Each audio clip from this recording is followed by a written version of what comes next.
Kita masih dengan Paman Dr. Muhammad Ranyamtil. Kali ini kita bertanya sedikit ke beliau mengenai Al-Quran. Paman, Iya. kenapa Allah menurunkan Al-Quran untuk kita umat muslim, bahkan menjadi pedoman untuk semua manusia? Kira-kira kenapa Allah menurunkan itu? Karena sebelum Nabi Muhammad kan juga sudah ada kitab-kitab yang lain. Iya. Ya, betul. Bismillahirrahmanirrahim. Ya, sejalan dengan perjalanan hidup manusia, ya, sejak pertama kali diciptakan sampai periode nabi-nabi yang Allah kirimkan kitab-kitab kepada mereka, ya, Nabi Musa, Nabi Isa, Nabi Daud, ya, Taurat, Zabur, Injil, ataupun suhuf-suhuf, ya, lembaran-lembaran suci yang diberikan kepada misalnya Nabi Allah Ibrahim alaihissalam. Itu sesungguhnya belum sempurna dalam menjawab seluruh permasalahan manusia yang sudah berevolusi ribuan tahun namanya. Tentu Nanda bisa bayangkan, ya, bagaimana kehidupan manusia yang sudah berevolusi demikian lama itu tentu banyak problem, ya, dan puncak daripada problem itu adalah di masa kehidupan Nabi Sallallahu Alaihi Wasallam. Ya, Allah menyebutkan di dalam Quran itu zulumatum ba'duha fawqa ba'd, kegelapan di atas kegelapan, kegelapan yang berlapis-lapis. Zulumat itu saja adalah kegelapan-kegelapan. Jadi zulm itu gelap, zulumat itu jamaknya.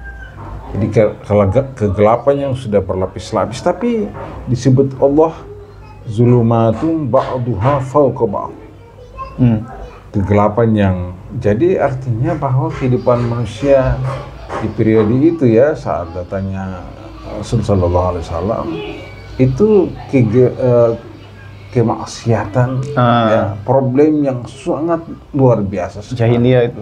Jahiliyah. Ya. Nah, lalu kemudian itu tentu harus membutuhkan satu petunjuk yang paripurna. Dan petunjuk yang paripurna itu adalah Al-Quran. Berarti itu di zaman setelah pasca Nabi Isa ada satu zaman yang hilang berarti, atau keadaan yang misalnya tidak tersambung begitu. Iya. Dari kabar misalnya Injil dalam praktek keseharian atau gimana, sehingga itu bisa disebut, atau perilaku orang yang jahil atau itu yang disebut kegelapan itu. Iya. Kegelapan, ya, karena seluruh aspek kehidupan kan bermasalah. Sepeninggal Nabi Allah Isa, bukan sepeninggal, setelah Nabi Isa itu diangkat oleh Allah Subhanahu Wa Taala, dan itu interval waktu ke masa Al-Mustafa Sallallahu Alaihi Wasallam, Nabi Muhammad itu kan hampir 6 abad lamanya. 6 abad itu permasalahan cukup banyak, ya. Memang masih ada panduan Injil, tapi Injil juga banyak terjadi problemnya. Banyak terjadi problem di dalam kitab Injil itu, sehingga tidak tuntas untuk menyelesaikan seluruh permasalahan manusia. Maka itu Allah sebut dalam Quran surah Yunus itu, ya Nas qad ja'atkum mau'izatun mir rabbikum wa shifaa'un lima fis sudur wa hudaw wa rahmatul lil mu'minin. Wahai manusia, telah datang mau'izatun mir rabbikum, nasihat ya, pelajaran dari Tuhan. Wa syifa'ul lima fis sudur, obat bagi penyakit-penyakit yang ada di dalam dada, maksudnya dalam hati ya. Penyakit. Penyakit. Nah itu bisa Bukan kita. penyakit fisik tuh. Mental juga apa tuh? Iya. Iri, dengki, suka ribut, perangan ini. Penyakit. Wahuda, petunjuk. Wahuda, warahmah, rahmah. Jadi coba dipikirkan bagaimana cakupan dari sekian banyak permasalahan manusia itu terungkap di dalam apa yang Allah sebutkan tadi, pelajaran dari Tuhan. Artinya manusia ini kan semua masih bodoh ya. Jadi harus ada pelajaran. Padahal sesungguhnya manusia ini kan sudah banyak diberikan fasilitas oleh Tuhan supaya dia jadi baik. Fasilitas panca indera, ya. Fasilitas akal, fasilitas hati. Tapi belum cukup dia untuk mengenal Allah Subhanahu wa Ta'ala. Karena itu fasilitas yang paling istimewa adalah agama. Lalu dikirimlah utusan-utusan dari Allah Subhanahu wa Ta'ala dan kitabnya supaya bisa jadi panduan untuk dia mengenal Allah. Nah, kita mengenal Allah itu Allah yang sebenarnya, karena dulu orang merumuskan Allah, Tuhan itu sesuai dengan rumusan akal mereka dan hawa nafsu. Nah, nanti dibetulkan melalui informasi dari langit, Al-Quran ya, bahwa Allah yang disembah itu ciri-cirinya seperti itu. Allah yang disembah. Baru manusia itu kemudian berada di koridor yang benar, keluar daripada era peradaban yang gelap saat itu. Itulah sampai sekarang. Oke. Lalu bagaimana kaitannya dengan kenapa surat yang pertama diturunkan itu Allah disuruh untuk membaca? Ya. Apakah karena untuk supaya lihatlah fenomena ini. Betul. Bacalah ini, lalu itu tidak betul, berubahlah. Atau gimana? Betul. Ayat yang pertama turun kepada Nabi itu perintah untuk membaca. Ya, pesannya adalah bahwa kita membaca, dan membaca itu tidak bisa kita pahami hanya sebatas membaca huruf-huruf ya. Itu betul juga, karena memang saat itu banyak orang yang tidak mengenal huruf. Jadi maksudnya itu bukan hanya untuk mengetes atau membuktikan bahwa Nabi Ummi tidak bisa membaca dan ini adalah betul wahyu, tetapi juga karena fenomena saat itu kayaknya lingkungan jahil itu harus memang salah satu untuk bisa keluar daripada itu dengan ini petunjuk ini, makanya Bapak baca. Betul. Memang membaca pertama adalah membaca huruf. Karena nanti Quran itu memang isinya huruf ya. Tanpa mengenal huruf tidak bisa membaca Quran yang nanti dalam bentuk huruf itu, termasuk juga membaca referensi-referensi sebelumnya, semuanya adalah huruf. Orang Arab saat itu banyak yang belum pandai membaca. Bukan berarti semuanya tidak pandai membaca, ada juga yang pandai membaca, tapi tidak semuanya. Tapi membaca di sini punya pengertian yang banyak, termasuk membaca tulisan-tulisan Tuhan yang tersebar dalam diri manusia. Apa yang ada dalam diri manusia ini adalah tulisan-tulisan Tuhan, mata, telinga, atau membaca tulisan-tulisan yang ada dalam fenomena-fenomena sosial, atau membaca tulisan-tulisan Tuhan yang ada di dalam alam raya ini. Sehingga membaca itu pertama memang adalah membaca huruf yang alfabet ya.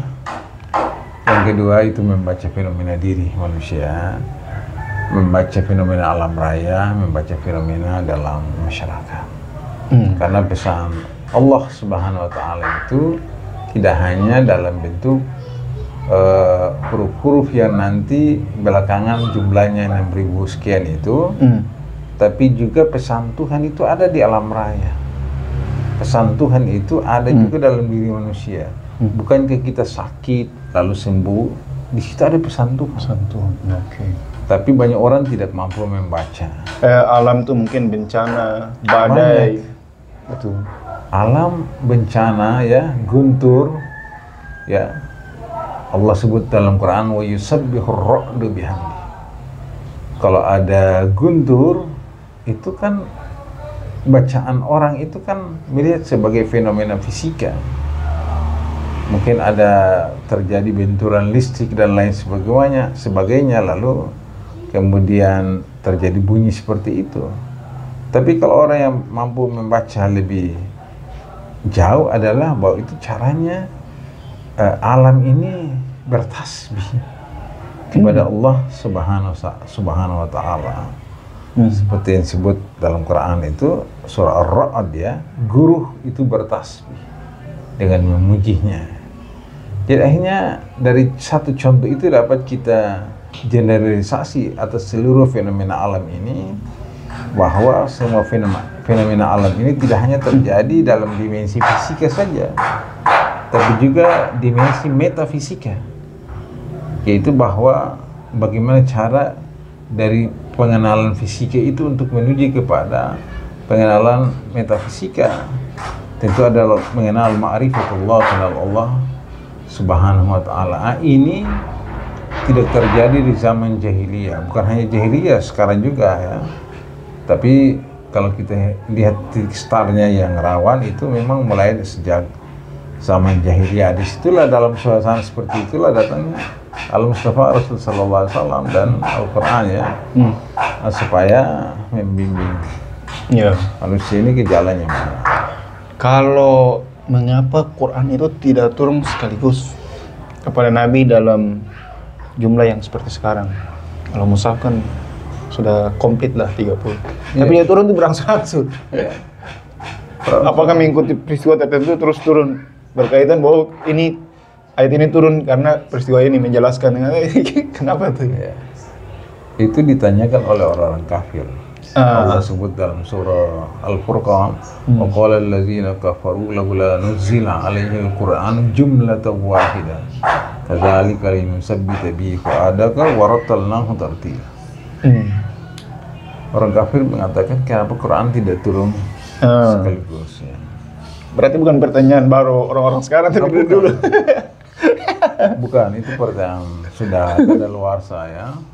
Pertanyaan di masa jahiliyah. Tapi pertanyaan itu menunjukkan kebodohan mereka.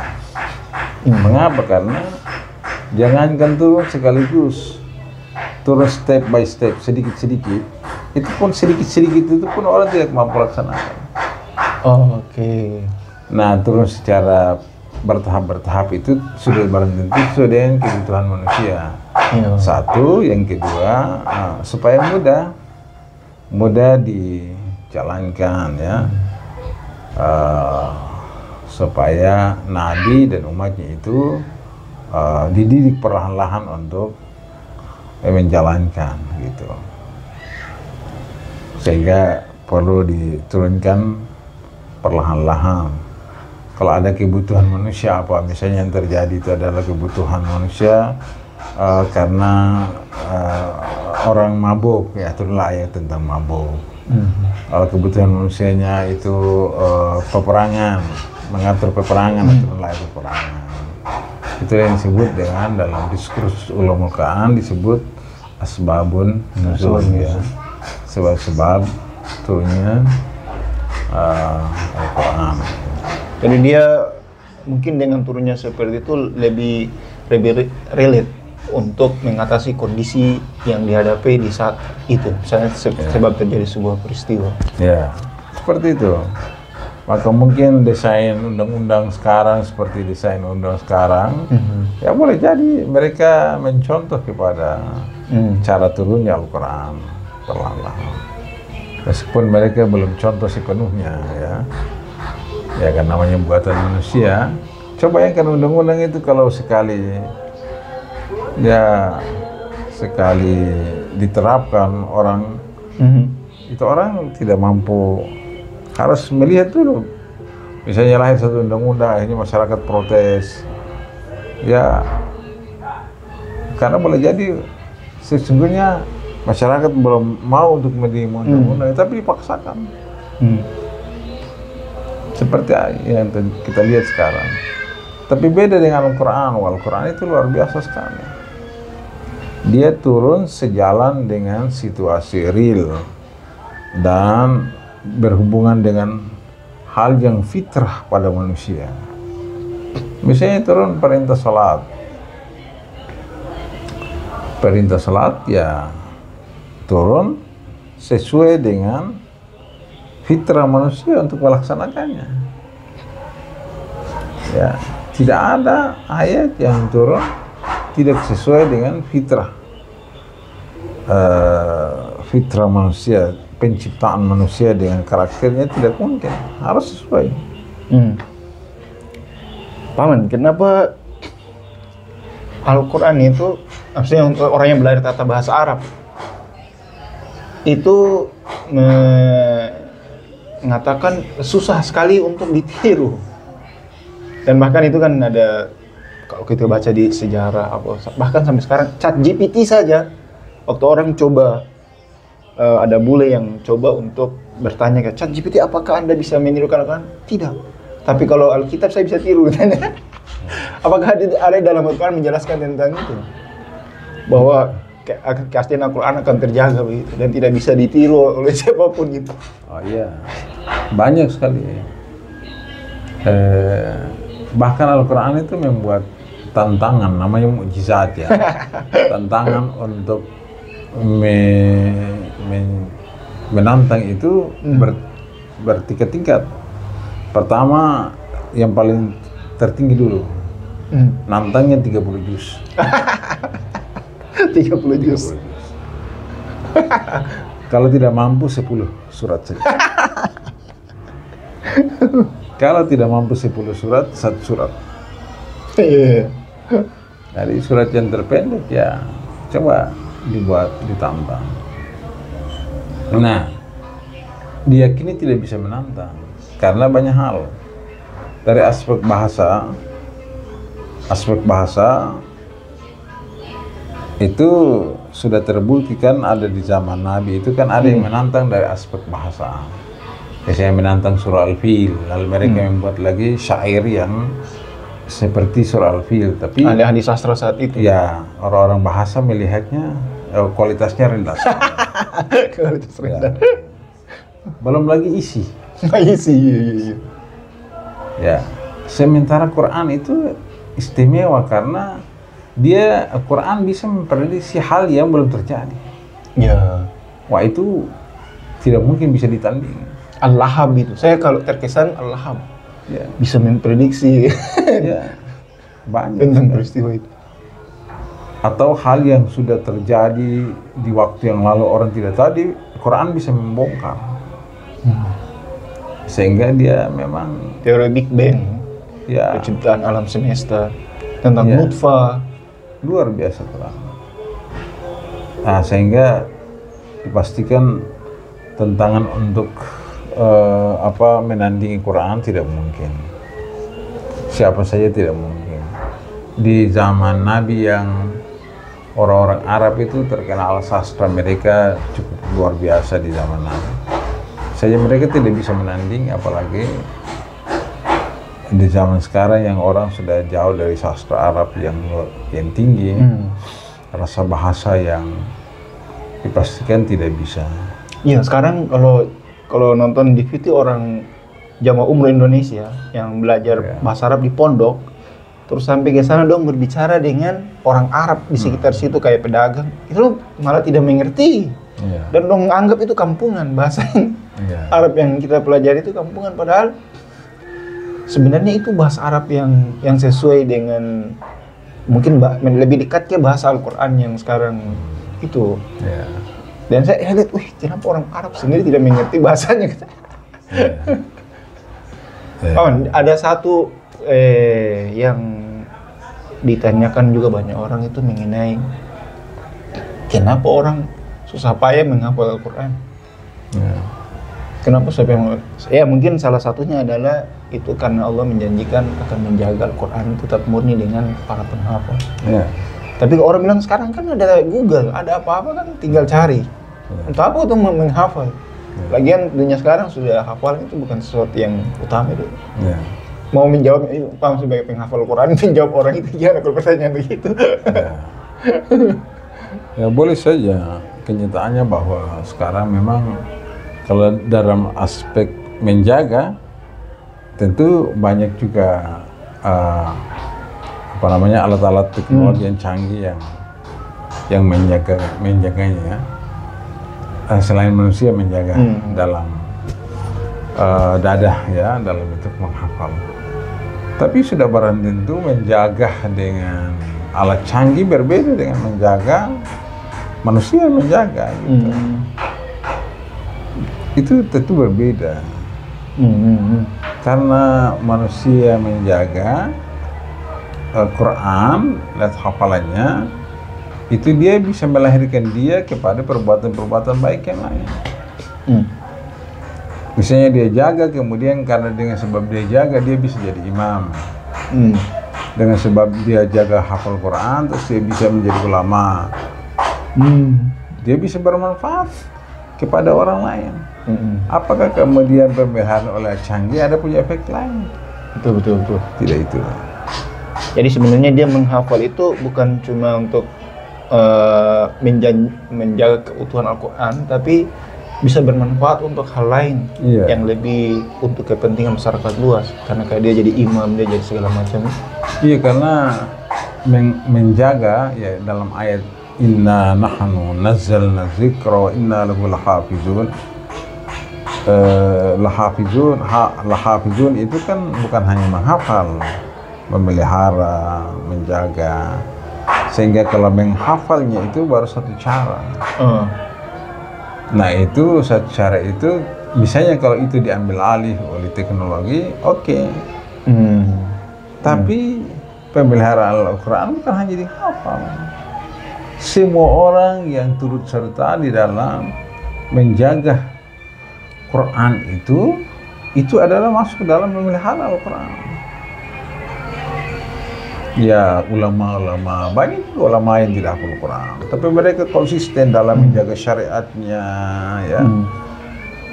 Sama kita semua atau negara, taruh negara misalnya presiden kan tidak hafal Quran, tapi dia menyediakan anggaran ya, dana itu kemudian untuk taman-taman pengajian, lalu tumbuh suburlah qiraat di sana, menyediakan dana untuk dia melaksanakan musyawarah misalnya, atau dia menciptakan negara dalam keadaan aman, negara karena aman orang bisa baca Quran dengan baik.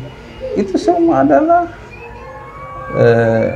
andil untuk, meskipun bahwa kita akui bahwa yang menghafal itu posisinya agak terhormat ya, karena memang pemeliharaan Al-Quran awalnya itu memang melalui ditulis dan dihafal. Jadi dia istimewa, selain memang juga disebutkan dalam banyak nas-nas Quran yang secara jelas menyebutkan posisi menghafal itu penting sekali. Mengapa penting? Karena keutuhan Quran itu dari segi teks ya, keutuhan Quran dari segi teks itu harus terjaga. Misalnya begini, kita tidak bisa bayangkan kalau satu ayat saja misalnya lalu dirubah huruf-hurufnya atau diganti harakat-harakatnya, nah itu tentu sudah akan berpengaruh, sangat berpengaruh kepada. Jadi memang yang menghafal Quran itu baik, mereka juga yang menjaga qiraat, menjaga bacaannya, tajwidnya di taman-taman pengajian, itu semua penting. Sehingga jangan kemudian kita dikatakan oleh orang-orang yang tidak berhati bening mengatakan bahwa tidak perlu lagi hafal Quran karena sekarang sudah banyak alat-alat teknologi canggih yang padahal Allah menyebutkan dalam Quran itu bal huwa ayatum bayyinatum fi suduril ladzina utul ilm. Disebutkan secara jelas. Bukan berarti juga kita menafikan perkembangan hari ini dengan teknologi yang canggih sehingga mengambil alih untuk memelihara Quran. Itu juga bagian daripada bentuk pemeliharaan Quran yang kita hargai, tapi jangan kemudian lalu dengan itu kemudian tidak perlu orang menghafal Quran. Orang menghafal Quran bisa melahirkan akhlak yang baik pada dirinya. Apa tidak penting? Apa teknologi punya akhlak yang baik? Kan tidak. Kan kalau teknologi paling ya menyimpan, mencetak sudah, tapi menyebarkan ini ke orang-orang lain ini kan perlu para penghafal. Mungkin yang paling penting dari itu manfaat akhiratnya enggak ya? Syafaat akhirat. Ya, kita kalau manfaat akhirat ya sulit dibayangkan ya.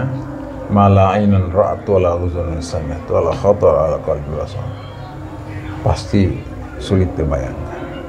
Karena per huruf itu Nabi sebutkan per huruf itu 10. Nah, kita tidak mengerti angka 10 itu apa maksudnya. Iya. Tidak bisa hitungan perkalian dunia. Tidak bisa. Kita mengerti secara matematik makna 10 itu. Nah, itu kalau disebutkan 10 itu angka terendah. Iya. Tapi 10 sampai 700. Bahkan wallahu yudha'if liman yasha. Bahkan Allah lipat gandakan kepada siapa yang dikehendaki. Kalau dia baca Quran sambil menangis, betapa rasa dekatnya kepada Allah. Nah, itu pahalanya bukan lagi 10 itu. Tergantung Allah Ta'ala mau kasih dia berapa. Wallahu yudha'if liman yasha. Allah lipat gandakan sesuai dengan yang dia kehendaki. Dan seorang anak yang menghafal akan memberi syafaat keluarga orang tuanya, memberi mahkota. Jadi ini orang-orang yang mempertanyakan tentang apa pentingnya menghafal Quran ini mungkin gimana tuh ya didikan agamanya gitu. Kalau dia orang non muslim mungkin, tapi kalau dia seorang muslim dan meragukan itu sayang sekali ini. Keimanannya justru diragukan. Saya kira tidak tepat lah cara berpikir seperti itu. Cara berpikir kita tidak boleh, harus berangkat daripada teks Nabi yang sudah Nabi contohkan.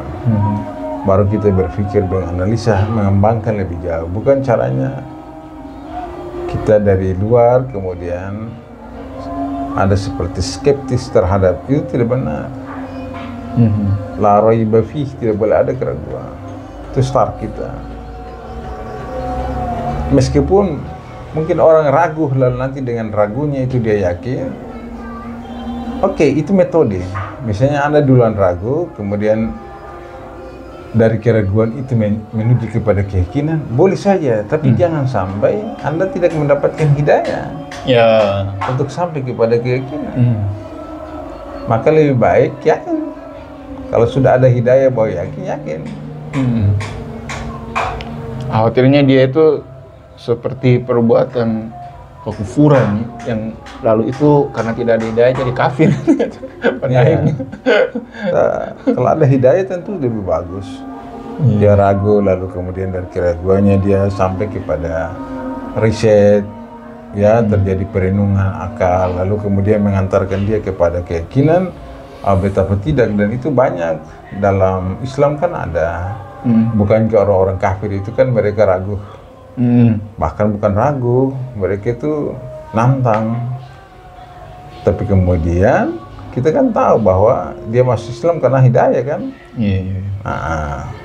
Tapi ada orang yang kita lihat di Barat itu kan banyak orientalis. Apa kurangnya mereka paham tentang Islam? Bahkan ada juga yang hafal Quran. Tapi itu hanya baru level pengetahuan. Dia tidak sampai membawa dia pada hidayah. Akhirnya dia mengakhiri hidupnya dalam keadaan kafir. Padahal dia hafal Quran, hafal hadis.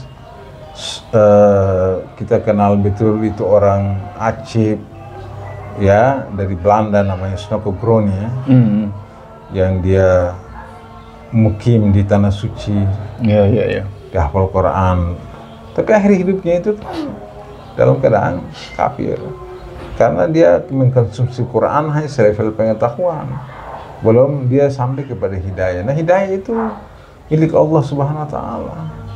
Kalau pengetahuan oke lah, Anda belajar boleh pintar, tapi sampai kepada hati, ya itu hidayah Allah Subhanahu wa taala. Jadi tetap kita boleh ragu, tapi jangan sampai ragu itu lalu tidak justru menjauhkan kita dari Quran. Kalau mendekatkan kita, alhamdulillah bagus. Tapi kalau tidak, ya sebaiknya sedikit yang kita tahu, tapi itu keyakinan itu jauh lebih bagus. Karena kita sudah ada dalam hidayah Allah Subhanahu wa taala. Oke, baik. Ya. Oke. Mohon maaf Pak, karena ini waktu sudah azan asar di masjid. Terima kasih atas waktu, insya Allah kita nanti sambung di lain waktu. Dan segitu loh teman-teman semuanya, sampai jumpa. Assalamualaikum warahmatullahi wabarakatuh. Salam.